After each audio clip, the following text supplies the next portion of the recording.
relearn. I've healed and I've hurt and I've healed and I've hurt other people simply because of that experience of growing up. Me to counseling was the door that allowed the season of healing to begin. Because again, I'll never forget after we've gone for counseling, my brother, and I don't know, was it an uncle again, but my brother was there.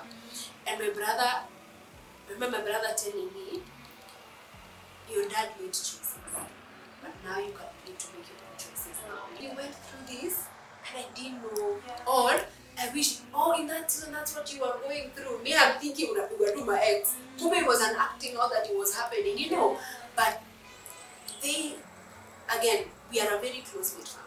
And so we've always been very close and fun and uni together. Now, now I'm understanding. Now I get why I do what I do. So I would have female friends around me who have daddy issues. And so I'm a tomboy. So I'll try and fill in a gap that their father did feel. What's popping, you guys? Welcome to another episode of This Is Me podcast. My very good name is Veronica, but you can call me V. Yes, guys, if you're new here, for This Is Me podcast is purely a podcast dedicated to women, and our theme is healed women healing others, and it's just women acting as the light at the end of the tunnel for another woman to know that it's actually doable.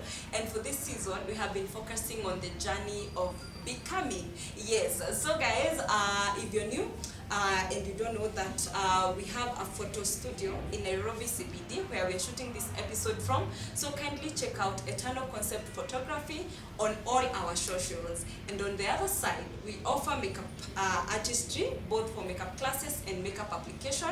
Yeah, so if you're looking forward to having your makeup done, or you're looking forward to booking a photo shoot, whatever shoot you might like, whether it's family, individual, birthday, graduation, you name it. Yeah, Eternal Concept is the place to be, and you can contact us on this number here. Yes, on today's episode, the woman I have on set, she's one amazing Clara. She's also a makeup artist, by the way. I know you guys are used to me telling you, you can see the makeup we have done on the guest, but on today it's different because Clara is also a makeup artist, and I will let her introduce herself shortly. Yeah, but for Clara, we go way back, not way back kitambo, but way back. Tuko na history so far. Yeah, we are currently having a community together for makeup artists. So this is for makeup artists watching, feel plugged. We have an initiative called Beyond the Brush, which I'm just talking about here because I don't want her to dive into that. Yeah, but if you're looking for a community as a makeup artist, check that out. Yeah, but Clara is an amazing person. She's a woman of God. She's a woman that I really learned from as well, and I'm privileged to have her in my life, and I can't wait to hear what she has to share today with you guys.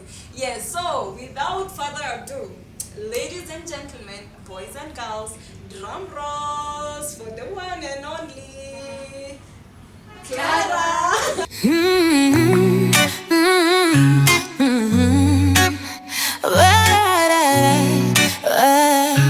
Oh yeah.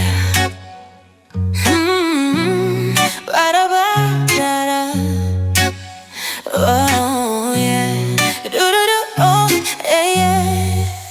So introduce yourself. Fantastic. Yeah. So my good name is Clara, but you can call me C. Hey, baby C. But yeah, my name is Clara Wamusau. I am married to a lovely, amazing husband. He's a man. Thank you. But yeah, and I'm saved. I love the Lord as my personal savior. I am not ashamed of that. If you have a problem, then feel free to walk out the door. Yes, babe. Yeah, like they just leave the podcast and say, we are Nokoka out. But that's me. Yes. And what do you do for work? For work? I'll back you up.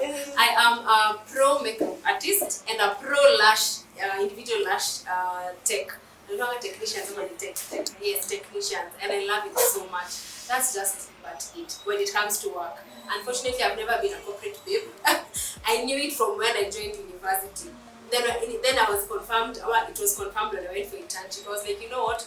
This is not my space. This is not for me. Yes. Wow. Yes. Wow, it's so nice to have you.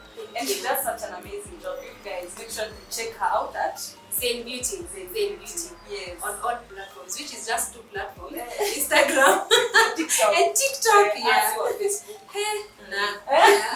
Yeah, so but it's so nice to have you. Thank you. Like I'm just excited and I'm just looking forward to our conversation. Again, it's a conversation. For sure. So relax, be you, give us the juice. Give us the juice. Sure. Yeah, but take us back.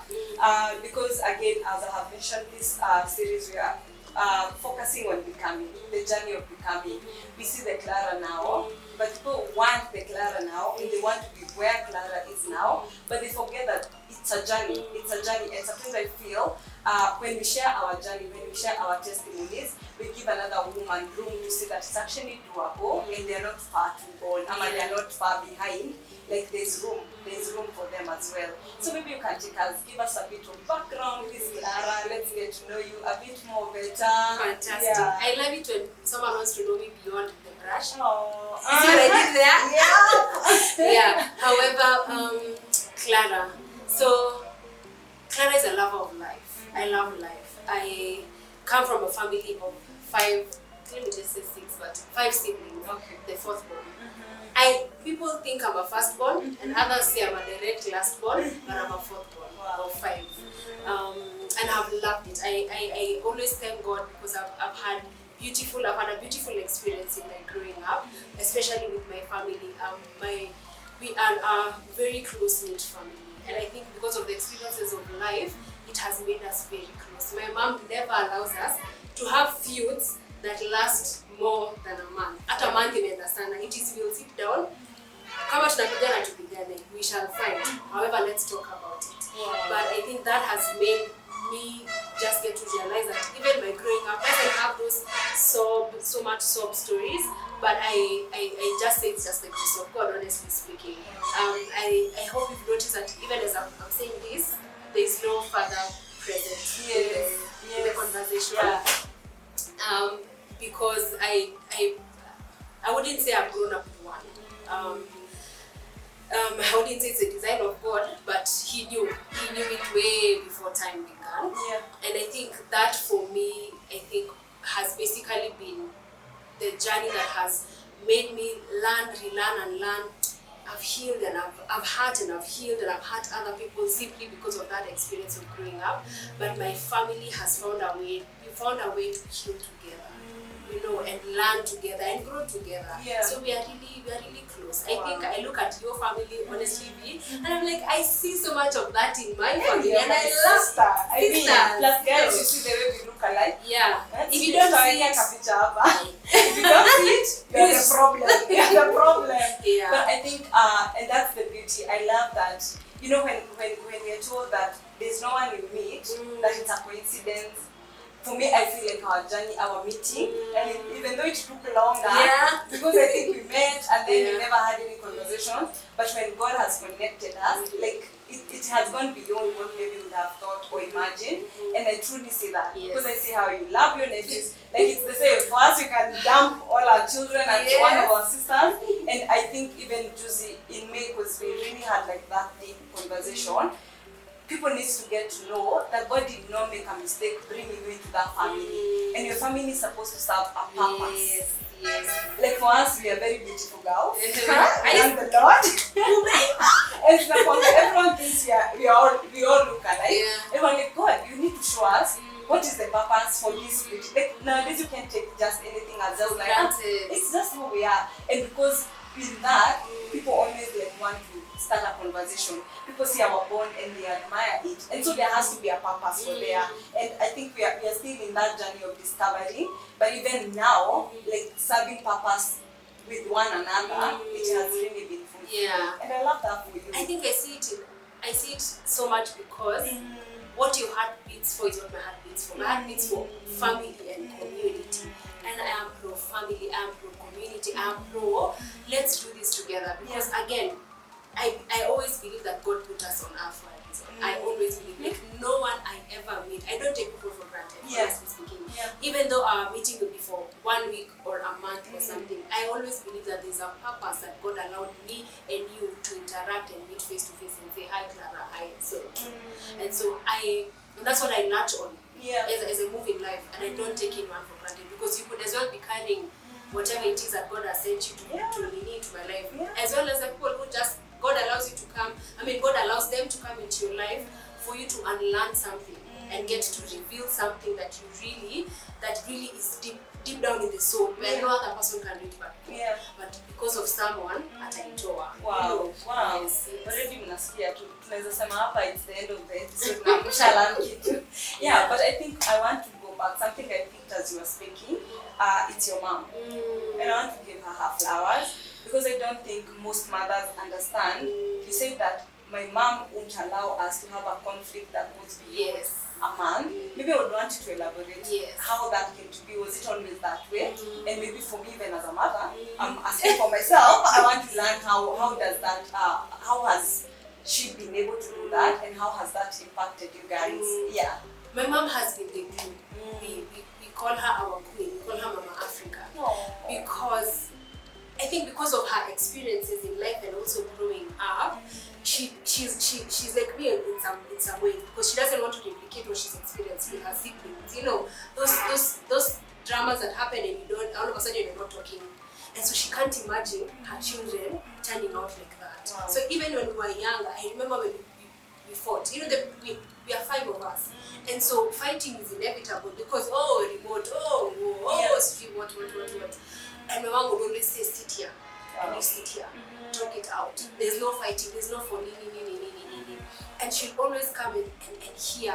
And you see, it's those things that our parents didn't have a place to look back to and say, I can learn from this, it's all their experiences. And so for her, it's her desire that her children and her grandchildren, and let me tell you something about my mom. My mom will bring all of us together every December in her house with our husbands and wife and children, and we will sleep in her house. And we'll have a merry good together. And she'll say, now go and have your own home. That's my mom. She's the glue of our family. And I feel like that has made her become young. But at the core of her heart, my mom, I think she's always, and I've seen it also in people around her, she draws people together. She draws people together, and she desires that people stay like that.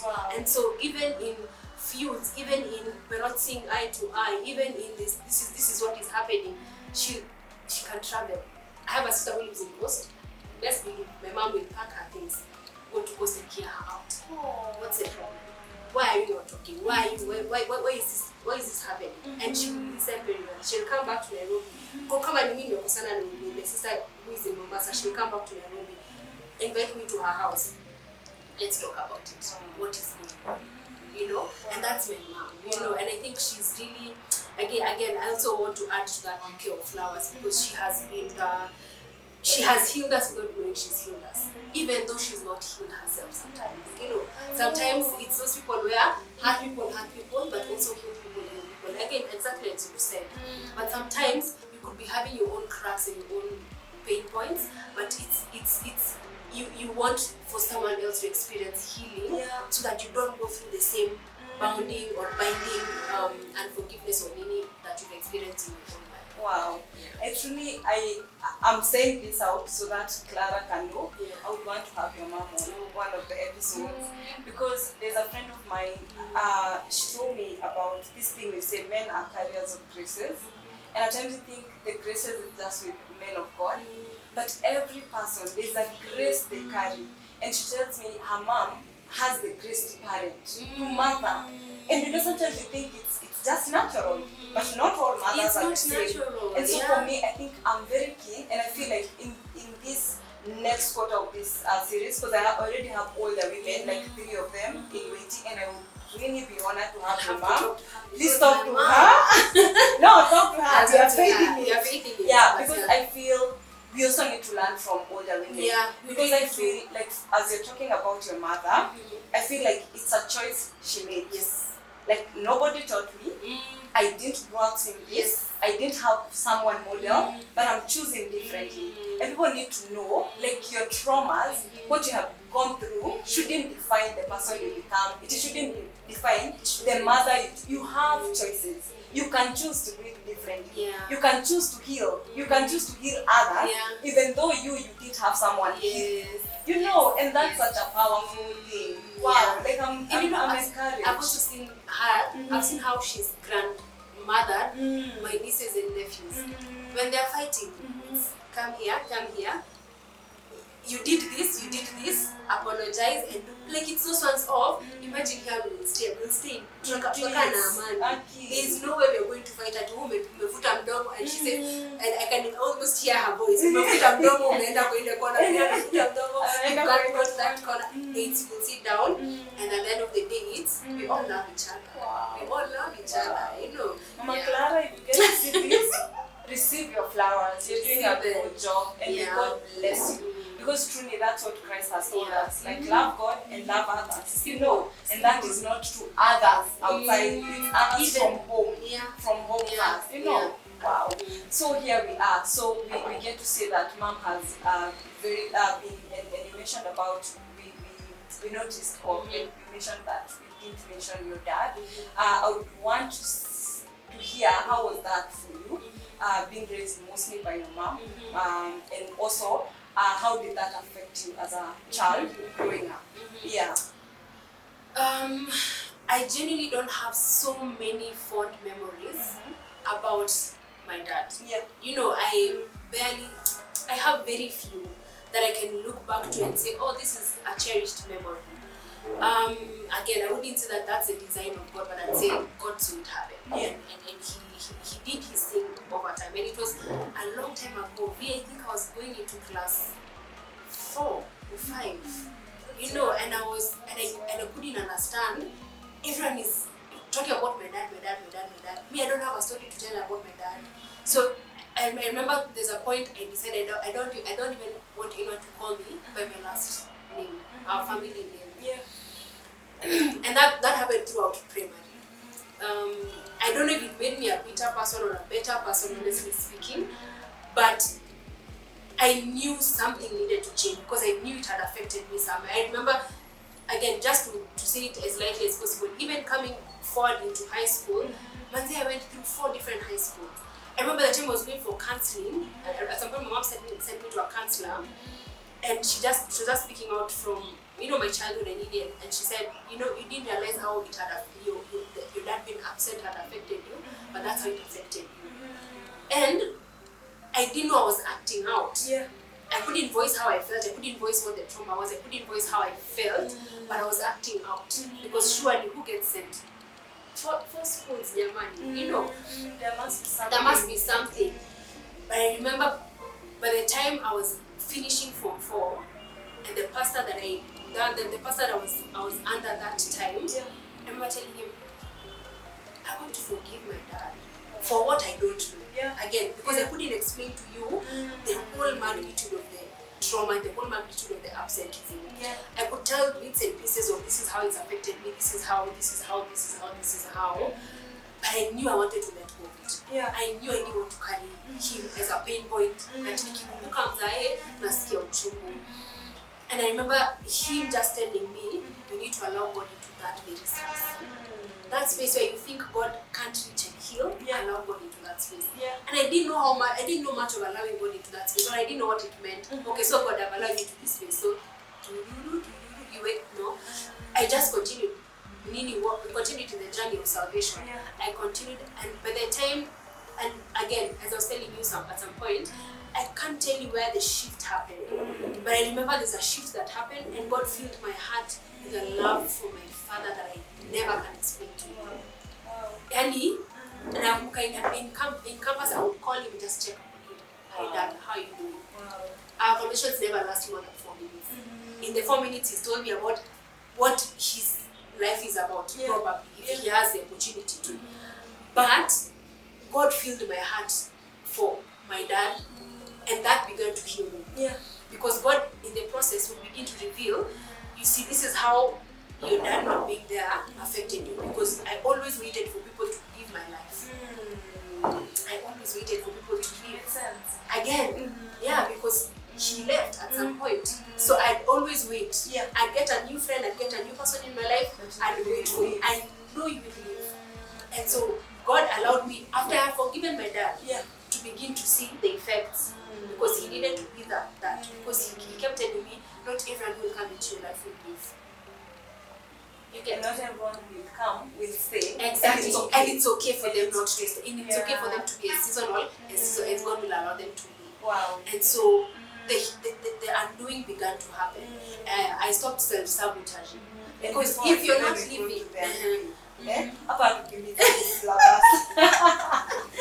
like, because I know someone would wonder, you're in class 4, that, because again, people also need to understand, because I also know there's some situations that happen in life, whether loss, whether someone leaving, whether someone treating you badly, violence, and all these things that happen in context of family, and people become so bitter towards God because people think, how could a good God allow this to happen? But people need to understand that man has been given free will. So people make choices. yeah, And when people make choices, sometimes it will hurt, yes, but you cannot go about being angry at God and doing it on your own, because it will get you to pits that you never thought possible. yeah, But for me, because I also know that now we're talking again, healed women healing others. For now, I know maybe as a young child, you didn't understand, why am I even acting this way? Why am I behaving this way? But now I know you have had time to reflect.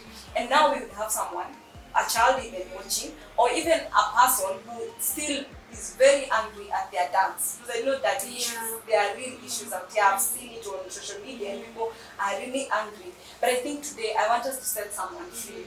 And I want us to reflect. Because even for someone, maybe they just feel some type of way, but they don't even know what they're feeling, and they're just angry and they don't want to let go. And for us, you're talking from a point where God has healed you, God has allowed you to let go, to release your dad, and to love him anyway.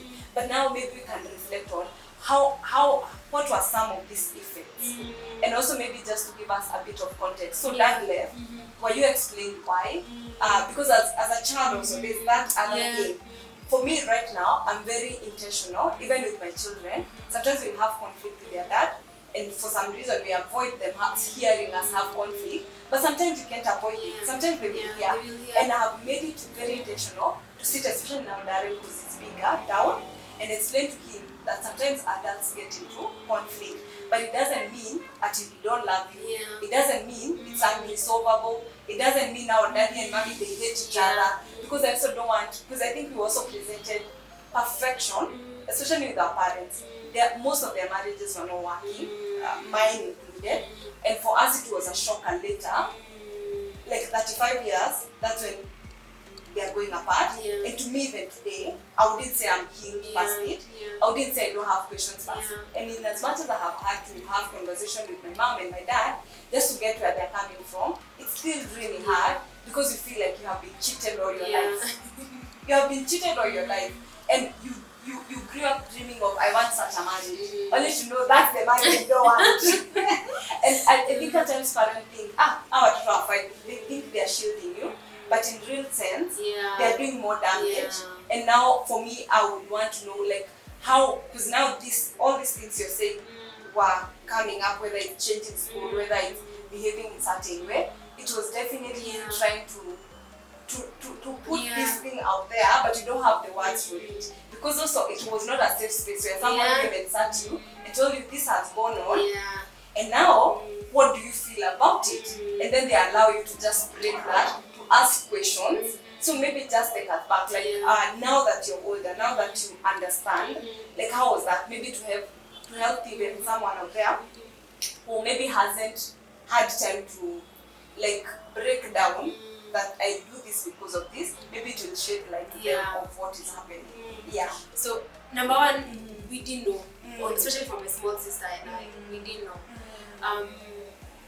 And again, it was the shielding that they wanted. That let's shield you from this. And again, I appreciate them for it because they knew what they were saving us from, even if we didn't know what we were being saved from, really, honestly speaking. The other effect that it had on me, I remember from primary all the way to high school, I didn't like men. I was repulsed because I knew every is a representation of, you know, like what makes you different from this one, And I have a brother, an amazing one, who stepped in. Wow. He stepped in, and that yeah, story for another day. But he really stepped in. But I remember at some point I was really bitter because I was like, surely men, you know, and like I even said, I'm cutting them from my life. If you're going to become lesbian, then gay, let's become, you know, but not go this direction. So that was the other effect. Because I remember when I sat down with the remember my mom sent me to counseling, and so when we were trying to unpack and help me just understand why was I acting out, how was I acting out, it also helped me understand in high school I was a very huge tomboy, a huge tomboy, and I would notice. So later.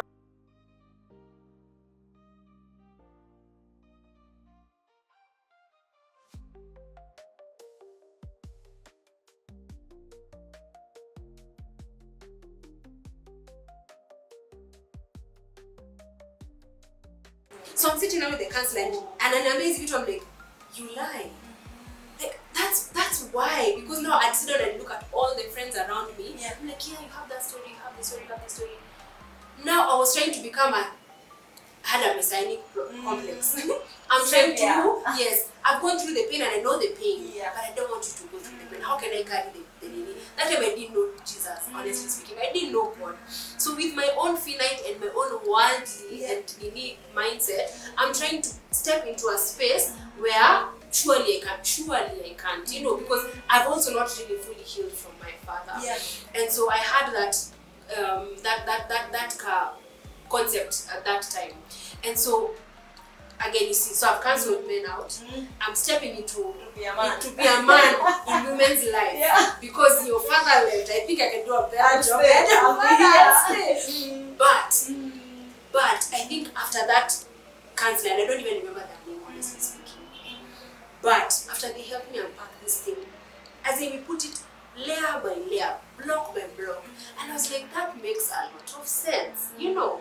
Then now, fast forward coming back to now after high school, and I began the healing journey. Now God began to also help me now understand. Now, because of this hurt, because of this disappointment, this is why you behave like this. You try and fit into people's life to think you're saving them from the same pain you went through, from the same exact thing you went through. Only that it was without me. Only that you didn't know Jesus. Yeah. Because if I knew Jesus, I'd point them back to God. Yeah. But who was I pointing them to? Myself. You know? And so, again, I had to go back to that unpacking process again. To help me understand why did I think about this? I mean, why did I think this of men? Yeah. Why did I think this of women? Why did I think this of this? Why did I think this of this? And it wasn't a process for 1 year. Yeah. It wasn't a process for 1 year. It's one of those things that you sit down and you say, Naipatia timeline.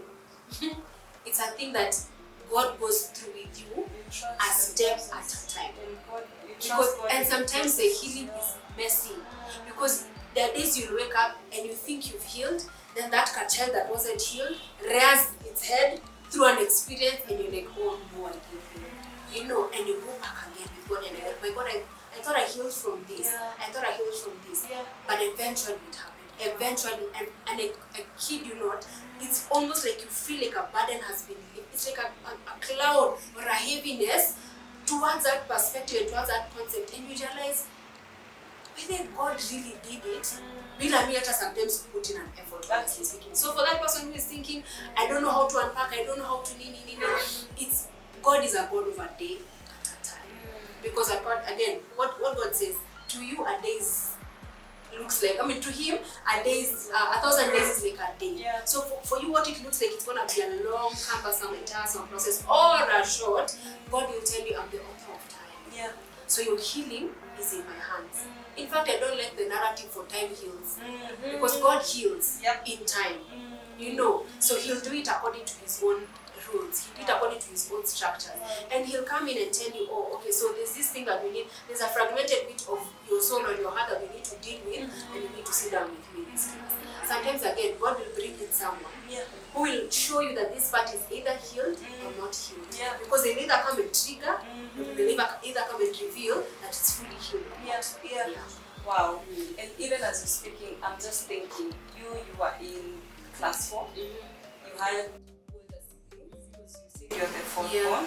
And I'm just wondering, I don't know if you guys have ever had a chance to just sit and talk and unpack together as a family, because I also know that that process was very different for each one of you.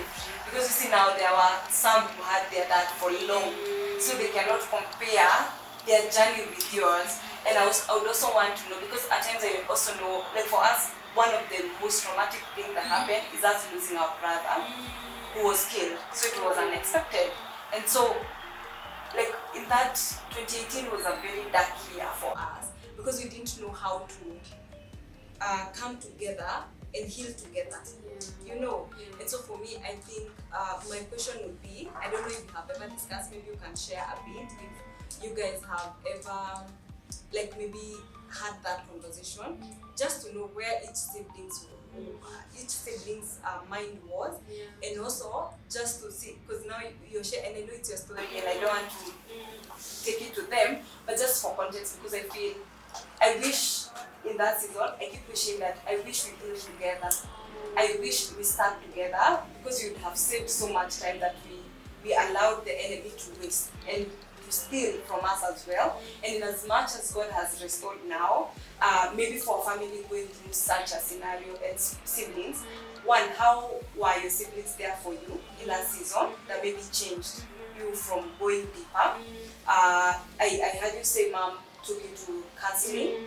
So what made her get to that and say like, easy no, you are like a professional, and it's also like how did that contribute to your healing? Because I know God heals, but I also know sometimes God uses people. Like when you see your siblings, they are not as bad of you. Maybe you need to be burdens forever. So maybe I would want to hear from a family context. How was that in the processing, and how did their contribution help you becoming the healed version of you now? Yeah. What I know is we have had moments of sitting together, either in the two of us or the three of us or the five of us, where we just talk about the journeys and the experience. With my small sister, we've been doing it every single, I think we are very close with my small sister. And so we did it even when we couldn't understand what was happening. Yeah. Even when it was falling apart and we didn't understand what was falling apart and what can we hold. We were doing it together. Wow. And the pain and at times we cried together because we shared that room. And so we'd sit and cry together. There are times I'd see the effect in her life and I'd be like, my God, I don't want this. And she'd see it in my life and she'd be like, man, I want to change this, change the experience. And so with her, it was very intentional. Until date, as healed as we are, we go through it together. We go through every emotion together. With my older siblings, we've had moments of sitting with each other in different spaces and in different occasions and just get to share bits and pieces of it. One that I remember very vividly, I had sat with my two elder siblings. We had gone for a nice lunch and and all of us are married. And so we were talking about how we have managed to heal through, from our dad's experience and from our Nini, and how it's affected our marriage. And that was a beautiful emotion. I remember we were crying tears. Okay, maybe the two of us, because none of us is not, but we were all emotional, man. But it was beautiful because I don't think I've ever experienced that with my siblings. Maybe we have, and it was from a perspective of when this is a mdogo catching to get to you. Yeah. But that day we talked as if like you have let's sit and talk. Let me hear you out. Let me hear her out. And you sit and you realize, yes, we healed individually, but the older we grew and the older we did, somehow, I'd only point it back to God. Somehow, God gave us opportunities that we'd have such moments to sit and talk together. Because then you realize, even in those moments, a part of us was healing. A part of us was healing. A part of us was realizing, oh, Manzi, you went through this, and I didn't know. Or, I wish, in that season, that's what you were going through. Me, I'm thinking, we were doing my ex. Kume was an acting out that it was happening, But again, we are a very close-knit family. And so we've always been very close and fun and uni together. So they didn't necessarily sit down with us and say, let's heal through our fatherhood issues. But then them just being there and being present, let me tell you, there's no man who would ever come to my life and lied to me. Shika pesa, shika maua, shika nini. I'm taking you. My siblings will do that for me. Do that for us. Whatever it is that you need in your life, we can be able to be there. Tutakusanya and be present with you in your season, so that you don't feel that you have support out there and not in here. Wow. So in a way that made me feel I have a safe space to come to. Wow. In a way that made me feel home will always be a place that I have a say and I have a voice and I can be heard. Even though they'll not help me through the season and help me or even understand, but I can be heard in this space. I belong in this space. I am loved in this space because I know without a shadow of doubt that I'm loved crazily by my siblings and my mom. You know, and so they healed me that way. They picked up those pieces that I felt had broken and fallen along the way. And so it's those things of someone doesn't know they're healing you by loving you. Just that. They don't have to come and to tell me about your season. What can I do? It's them loving me, healed me in a way. Healed me in a way. And Vimy, I love her. I love it. I love it. I love it. I don't know, like, how did you do it? I love and I love her because the love that I have received from my family, it's a love that makes you know after when they want people finding meaning will always be that. So that healed me. That healed parts of me that I didn't know, and God used them. Because I mean, they didn't know they were healing that part of me. They didn't know they were healing those parts of me. And maybe even for me, loving them has healed them. You know, just being able to just go to them and affirm them and be present with them has healed them. I don't know. I hope one day they'll come back and tell me. But I know. You know it that way. My mom sending me to counseling was the door that allowed the season of healing to begin. Because again, I'll never forget after we've gone for counseling, my brother, and I don't know, was it an uncle again? But my brother was there. And my brother, I remember my brother telling me, your dad made choices, but now you can begin to make your own choices now. You don't have to punish yourself or go through a tumultuous season and process of sijui umeingia wapi because you're hurting. No, always, everyone has a choice. So you can begin to allow, either make this be the season that will make you go deeper, or just begin to make your own choices. Just begin to make your own choices as you go. And that's the day I remember I stopped the idea of blaming my father for my actions. I was like, I'll take responsibility. If I have done A, B, C, D, E, it was not because of my father. It is because I decided that I will do this. Whatever was the influence, you know, but I can't hold him at the place of respect. I can't hide under that anymore. I think it's those things that you just get to realize at the end of the day, it happened to you, but healing is your responsibility. It happened to you, but the choice is yours to make a different choices to move ahead. Wow. So, wow, that's so deep. Like, you have choices, and I just hope that for someone watching and you have had to hold on daddy issues for long time, I pray that you let go. I pray that you accept healing, because healing is always there. Jesus is there. He wants to heal you. He wants you to live in fullness, because the Bible says that for the enemy comes to kill, steal, and destroy. But Jesus came so that we may have life and have it abundantly. So I pray that this opens you up to know that you have a choice, and you cannot bank on someone else's choice. You cannot live life through just making wrong choices and hiding and I'm doing this because he did this. You know, wow, that's so healing. Like, even for me as I'm listening, like, I'm taking so many things, because I also feel like, in as much as we're talking about the issues, this will heal people even on other areas, because the healing it's constant, the same in so many different areas. Wow, that's so profound. And now here we are, you have gone to counseling, the door is open to healing. Maybe take us, because now I think you were in high school, you have shared a bit of that, and now maybe take us to your dating, because also we have heard that most girls will either date their father or completely, like, I hate, hate is a strong word, I dislike that kind of a man, and go totally different from the fathers that raised them. So for you, maybe, how was dating? Did you attract your dad in your life? Did you go the other side? For me, I knew I wanted my dad until I'm like, now I'm like, now God, give me my person. Because I also think, in as much as that's true, again, that thing of choice, don't go with the choice, because again, you don't know your mother's story. You might admire your father from my dad, but maybe as a husband, you you can never truly tell as a husband how he is. And so I think it's always good to pray for God's will and plan for your life. Yeah, but maybe take us through your dating stories. How was that? Did you struggle? Did you break up? Did you have like 10 exes who you are canceling because yeah, but take us through that. I didn't attract my father. No, okay. So I interacted with so many males.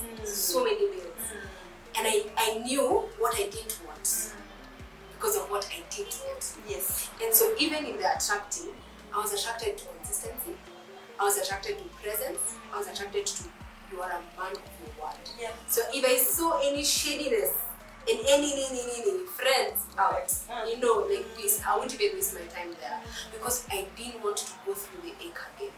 I completely did not. I didn't have like 10 exes or do anything, honestly speaking. I can genuinely say I've only like seriously dating like 4 people who the 4th one is my husband, And so again, even in the 4, I saw bits of consistency, I saw bits of man of your word, I saw like the things I saw that I was like, now that I want. That I completely want. And honestly speaking, it's God. Because sometimes you say, Mangani God nikuwe na choices, or rather I get attracted by bits of my dad. I don't know where I'd be, honestly speaking. And then again, you realize, because of me in that season of saying I don't like men, it kept me from even interacting with men in that regard. I'm like, take it, bro, you will figure this point. In fact, my sister used to be my small sister. It's no sisters of what do you want with my big sister? So I feel like that also sort of shielded me because I'm pretty. So everyone would be like, hey, acha tupigane hapa kidogo. But so like, no. I could do but I would be safe from a lot of things because maybe I would have landed myself in trouble. Yeah. Just maybe. But God in his own, again, was it this man, this our God. There's a way he's always playing pieces of that chessboard that you never get to understand. Only in hindsight you look at it and like, you sure saved me. Yeah, you sure saved me from something I wasn't looking at. So for sure, I wanted consistency. I wanted man of your word. I wanted presence. I wanted all those things. Yeah. So that's where I was. Wow. And so for me, I think the thing would be like how now healing helped you to that. And even as you tell us a bit about like you meeting Deno and your marriage and some of the things that maybe you really appreciate him. And even though I know you guys want children, so it's not an off topic. Nowadays that is like, why did you ask that? I know you want children, but what are your hopes also for them? And not from a trauma point of view, because I think also we do that in terms of like, I don't want my child to go, I don't want this, but because you're traumatized. But how has healing contributed to you getting to your marriage now, having your person, and also the hopes that you have from not from the trauma, but from a healed point of view for your future children? Yeah. I think the thing that was it for me when I met Deno is that I realized for once in my life, I wasn't looking for someone to fill a gap. That for me was an indicator in everything. Because everyone that I have met, I was like, there's a gap you're not filling, there's something you're just not feeling, my God. But when he came, it wasn't about, is he coming to fill a gap? It was he really wanted to be there. He didn't even beg to be there. He proved that he wants to be there. And it's those things that he didn't change when Alimik is a box. You know the way you can become a certain person for someone and then they become a totally different person. He didn't. And that, again, as I'm healing, I get to realize I'm not looking for someone to take a space in my life. You're not looking for someone to fill the gap of your father. Exactly. I'm not looking for that. For your father. Again, I'm not looking for someone who will come and take the place of God. Yes. Because where Deno found me, I was in my walk with God. It may not have been as the best walk or the most unique walk, but he found me in my walk with God. And he didn't come and interfere with that. He didn't come and interfere with that. He didn't come and want to take the place of God in my life. zero.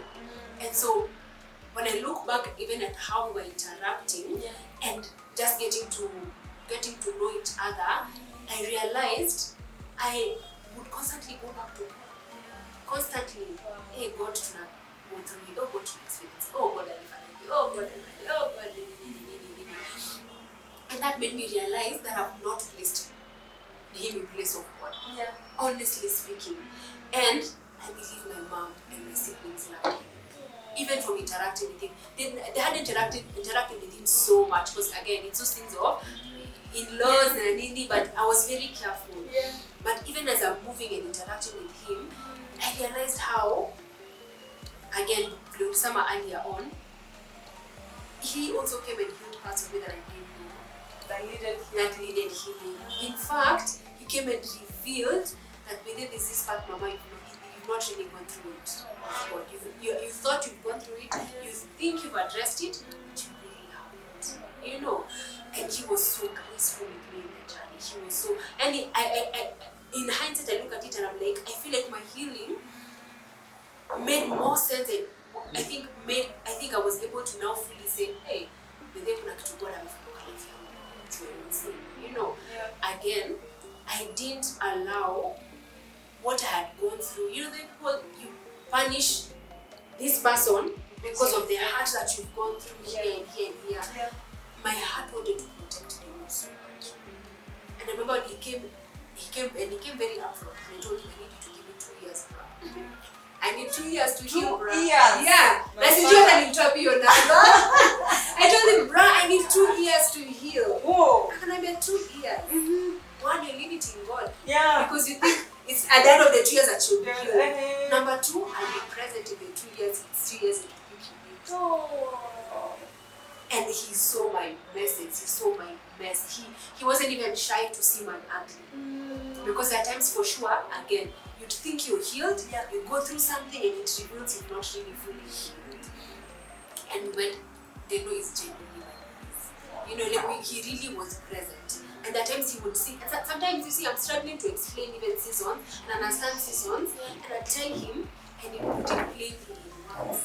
I think my husband has a gift of knowledge. Yeah. I think he really does. Because you can give him a problem or give him this is where I'm at. Yeah. He'll tell you this is A. Wow. Ukikachini na God, for sure it's what God is trying to tell you. Only that you really didn't want to hear, or you didn't really understand because you're sure God understand. But then when they know would say it over and over in my journey, I'm like, yo, you know. Yeah. So he was a sounding board, he was a voice of reason, all things. Wow. So again, he healed parts of me that I thought were fully healed. Until date, I kid you not, till date, I experienced some form of healing when I interact with him. Because again, when we got married, the experiences that we went through, and I remember my God never reacted like that. And then he'd tell me, he'd say a statement that we would then I go back to him, like, I feel like there's a part that I thought I let go or healed, but I really haven't. Yeah. So again, it's just that, I mean, God just allowing this person who I would have disregarded, I kid you not. I would have disregarded him. You know, if I had not turned and just focused and looked at him and said, okay, maybe we can interact, maybe we can begin to. Wow. So that healing, again, I feel like healing is a lifelong journey. Some things you completely heal from. Yeah. Some things, and I think I've got this from my siblings, some things your children will reveal that they won't be healed. You know, so maybe even when you get to them, because we want children. Yes. We love children. Let me tell you, we have nieces and nephews. Yeah. We love them to the core. You know, and we honestly, even when we sit with our friends, when you're on our toto, I think you should just not deal with them. We are always we see those children. Bring them. Me, I will take care. I'll wash them and feed them, do everything. I know my husband will make an amazing mother. I know God will make me an amazing mom. Yes. And also for him an amazing baby. We want children. So even in those moments when we get to that place and our child does something, or our child needs something, and I pray that when God reveals that through our children, that we'll go through it together. Yeah. Because my husband is also people of, let's go through it together. There's no time to jump ship. There's no time to jump ship. So nice. I mean ship, sorry. So we'll sit together we'll experience it together, we'll unfold it together, Wow. and then we'll go through it together. Yani acha tukae chini tuongee. Yeah. But hana time ya kukubembeleza, that's it. But then my husband doesn't have time to kubembeleza. I mean, like sometimes he's forced me to go through seasons of healing because nimeshikilia hivi na uchungu, nimeshikilia hivi season because hapana mimi niligo through it. You know, then you can want to hold on to a season. To pet your pain. To pet the pain. My God, this man sometimes is maybe sit down with the pen and put it here. And say, maybe I'm not petting you anymore. You may go through it, that means sour. But I realize you're hindering my next. Yeah. So I need to let go of it in that regard. Wow.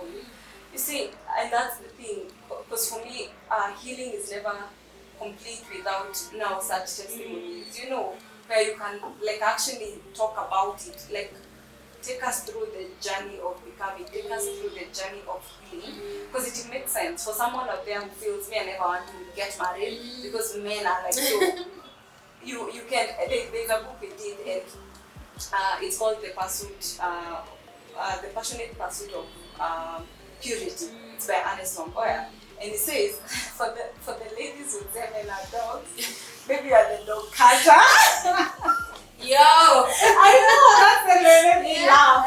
Because I think like there's so many things you put in our mind and we take it as the truth and the gospel and we run with it and it hinders us from experiencing so much. But to see that you can go through something but still like make choices that will make your story turn out differently. And even in that story, still hope that when my time comes, like my children will not go through what I went through. And trust the process, and trust the person you are with the process, and trust the God that is carrying you guys through the process. Like it's such a beautiful thing to watch. Such a beautiful thing to watch. You guys are a lovely couple. They know keep on pressing hard. I get you. You know that's personality. I feel like so you have a personality. So it's lovely, and also to see just how healing can allow God to truly give you that which He has in store for you. Because at times, not healing and holding on to your pain can hinder God. Yes. And it can make you make the wrong choice that was not in line with God. Because sometimes also healing is surrender. It's saying, I don't get why I'm going through this. God is painful, but I'm trusting you to heal me. It's not that you're figuring it out and becoming strong over that pain. It's being like, this pain actually, it's really painful. It's pinning me down, like I don't know how to move, but God, I can trust you to heal me and allow Him to take you through the process. And it's not easy. It can't be easy. There will be some tough days, there will be some tough seasons, but healing is possible because we are seated here with Clara, and I think I want you to chat about, you have such a big heart for people. You know, sometimes I look at you, this girl, so apparently all the people I bring here at this rate, they are from City Lighters. And I see you how you interact with people even in discipleship. And at times I'm like, I know I love people, I genuinely do. But hey, it's on another level. And then how you show up. I don't think I can count your friends. I wonder how do you balance it, like you show up for people so much, and at times I know I have blamed, you don't know I'm a mother, there are things I can't do. But sometimes like it just challenges me to see someone who truly have a heart for people and who doesn't make excuses. But maybe tell us, like, how were you always like this, like in terms of loving people? And also, because for me, I think also sometimes some things are gift, like kabisa, because I think kuna ile kupenda watu, but kuna ingine hiyo ni gift, hiyo ni Mungu tu amepea huo mtu hiyo roho. But I think you're one of the people that have met with such big hearts, and it's just so humbling how you just make time for everyone and everything. You are doing all these things, but you still like show up for your friends. Maybe just share like what motivates you, because you also shared that, and I know it has also been contributed by your mom, because you said about like you have to stay together, you have to show up. But maybe for people who struggle to show up for other people, talk to us. I address you. Yes, so now, address us. honestly speaking, I would put myself in that category of people who it is just good. Because even I myself sometimes I wonder how am I able to accommodate. Even, and again, there's an upside and a downside to it. Because it may look like on this other side that I'm fully showing up, but maybe there's someone that's suffering. I'll give an example and I'll be very honest with it. There are times I have fully shown up elsewhere, but at home. You know, and my husband will call me out on it. He'll tell me, babe, I love your heart, it's empty. But be careful that it doesn't take away from what you and I can experience, what you and I should experience. And so when he calls me out on that, I'm like, I need to step aside kidogo. I step out of that circle or bubble, and I look at things from the outside part. And so I keep praying and telling God, help me to be able to balance. And there are people who God will not allow me to be in their life or in their season and to be present for them. It's completely okay. I've learned to actually depend on the grace of God in my life for a season for someone. So as fully as I look like I show up, as fully as I look as I need it, I genuinely depend on God. Because I feel like it's not my love. It can't be my love. Because my love will expect something in return. What am I in it? What's in it for me? You know, but I depend on God fully. Sometimes I want to sit and wonder and ask myself, is there a people pleasing aspect in it? Is there an aspect in it where I want to be accepted by everyone? And I sit down with my husband sometimes and I can't baby. And sometimes he'll tell me, yes, babe, I feel like you want to be accepted by everyone. And sometimes he'll be like, no, babe, even in the place that God has called you to be a shepherd needs to have a heart for people. There's no way you can be a shepherd and not have a heart for people. And I'm like, oh, then it's God who's built me like this. So what do I do? I'm like, oh, God, listen, help me balance, help me be present, help me be and listen. I want to listen, not the way people listen, I want to listen the way you listen. And I make it very intentional part of my prayer. Help me to listen the way you listen, help me to see people the way you see them. That way, it's not because God loves everyone. He loves them equally. He loves them exceedingly and abundantly, you know. So even when I feel like my cup is, and that's the beauty of God. Because even as I am like this, I have people who are pouring into me. So I'm not pouring from an empty cup. I'm pouring because I have been so much poured into. Exactly, it overflows, and it can only overflow into people. You can't take people where you've not been before. So if you've not had someone pour into you, then you can't pour into the next. And so I pour because I have people around me who pour into me. And I have people around me who will call me out and tell me, Clara, you need to think about yourself. You need to think about this. You need to balance. You need to do this. You need to do that. So when I have people who call me out in those fronts, I step outside. Sometimes people tell me I can be touched so fast, but it's because I have been called to check something. Even the Holy Spirit checks me. You know, he keeps me in check. He tells me, check this. Or he'll tell me, you are overstepping. You are over. And so I take a step back and observe. But nasijali kama mtu anafikiri ni cliché, because for me it is a testament. The love that has been poured in me, I can only but pour it in. Wow, that's so profound. And I even, as we were talking earlier about personality, I know something really, but now, and I'm happy that you mentioned that, because I think even for couples, and I'm happy that you're married, so that, because I think nowadays we really have a very bad light in terms of marriage, but I think there are conversations that we can have and just save someone. And people need, I don't know if it's everyone, because I think not everyone, and especially these people will say, I don't know why they act the way they do, and I don't know why she acts the way she does. You find most people don't even know there's a personality playing in place, and I think that's also very important to understand, that sometimes our personality, because for me now, Sam is the sanguine. And you know, when they know, you say they know would say that, like I have felt that, even in our early days, and I'll feel like, yani you are there with everyone else. But so when it comes home, you are nataka, I need my time, I need to recharge, I need to, you know, and I think having that understanding makes you, even when you're hearing, it's not from an emotional point of view, it's from facts. Because of your personality, because of how you're built, it's very easy to just be out there and pour to others, but come home and now you want to recharge and you don't have time for me. But I think it's a very beautiful place that you guys have reached there, and you're able to just also put each other in check. And for me, I think even one thing that I really admire is you accepting and understanding the calling over your husband and the giftings. Because you see, in as much as our giftings are to edify the body, they should first edify. Yeah, you first But you know, ministry is most at home. couples, they're like, unaniambia, like, maybe I'm gifted in prophecy. I'll prophesy and be like, you're not used to this person, you know. Yeah. But I think it's beautiful that you would think, because it's not even actually because it's true. Like, he is gifted in the word of knowledge, and now he's able to use that gift even on your own. Yeah. And it's such a beautiful thing to recognize and also now accept. Because there are people even who know, you know, Clara prophesied, Yeah. and they're like, me, you Clara, prophesied, you know. yeah. And I think that's one thing that I've been praying. God, help me not to be familiar with my husband. Help me not to be familiar with my friends. Yes. Because I think on the friends, you can be so used to jokes, Yeah. such that a friend is very gifted, and but other you people are don't- benefiting, Exactly, but you know. And so it's such a good thing to hear. Such a good thing to hear.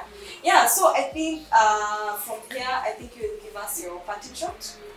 Maybe mention anything that you feel you should have mentioned. Because I know time is far gone. But please speak to the people. I don't know what else I would say, but love God. Because everything else in life, every matter in life flows from that.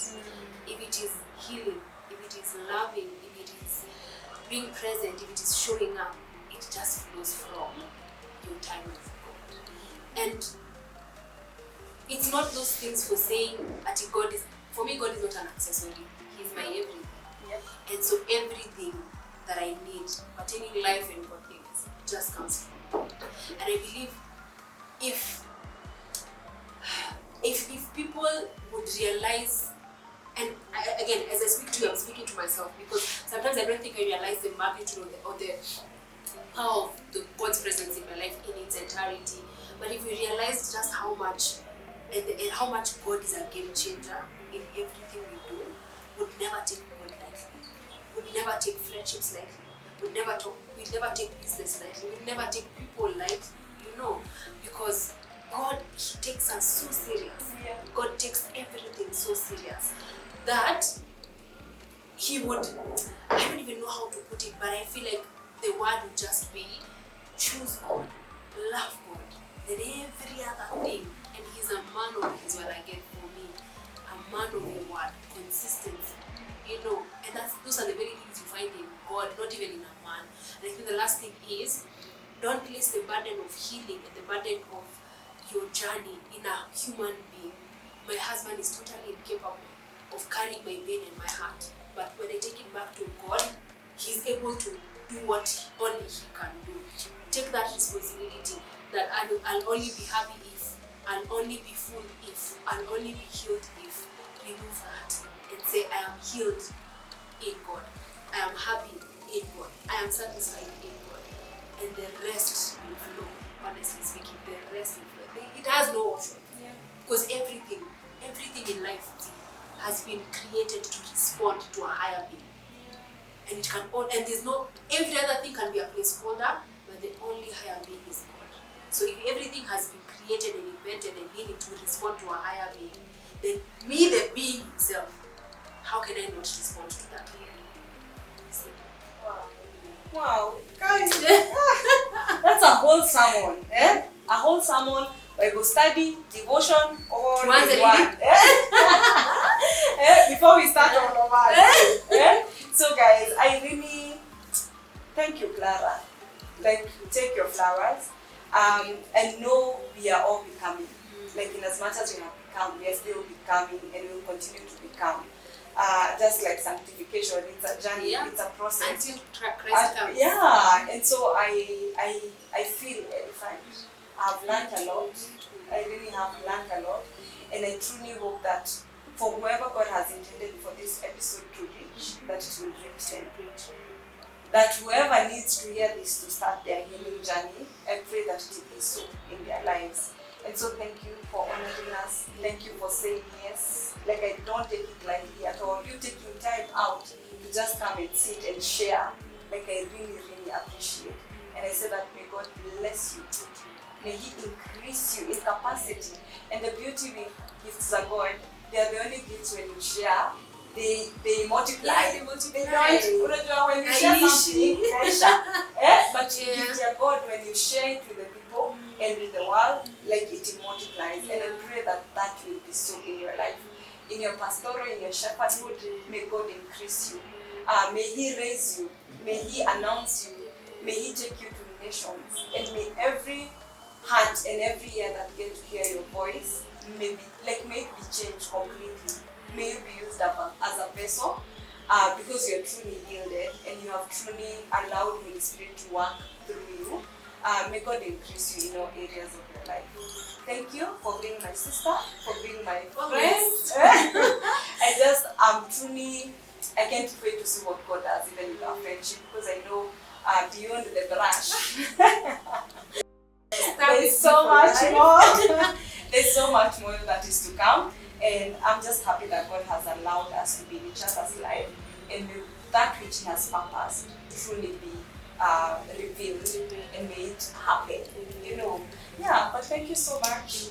Thank you, Mr. Deno, for allowing this girl to come and sit with us. I really am edified, and I thank God that you came. Thank you. Yeah. So guys, that has been it for this episode. Please, thank you so much for watching up to this point. We don't take it lightly for you even taking your hour off your very busy schedule to just sit and watch and listen through. And I truly hope that this episode edifies you. I hope that you get to feel God and feel His heart through this vessel over here. And from her testimony, I truly hope that you get your own healing. And for some, that you get to actually start your own healing.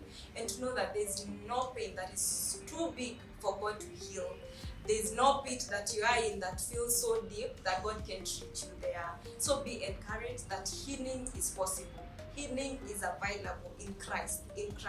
All you need to do is involve the Maker and tell Him, hey God, this is too much for me to carry. Please heal me.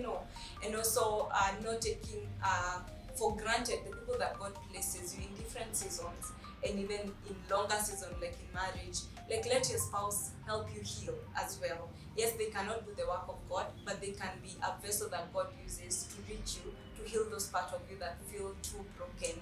Yeah, so thank you so much for watching up to this point. We really do appreciate for This is Miss God. Thank you so much for all the support that you have been giving us even in this season. We do appreciate. Yeah, so I think that is it from us, guys. Please, if you like this episode, make sure to subscribe down below. Leave us a thumbs up so that we can know that you enjoyed this episode, and give us feedback. What was your takeout from this episode? Say it, sis. When I think about This Is Me, I think about accommodation. I think about being yourself. I think about realness. I think about raw. I think about becoming, not an end result. It is a becoming. I am the whole table. I just don't bring anything to the table. I'm the whole table, And yeah, this is me, Clara. Thank you.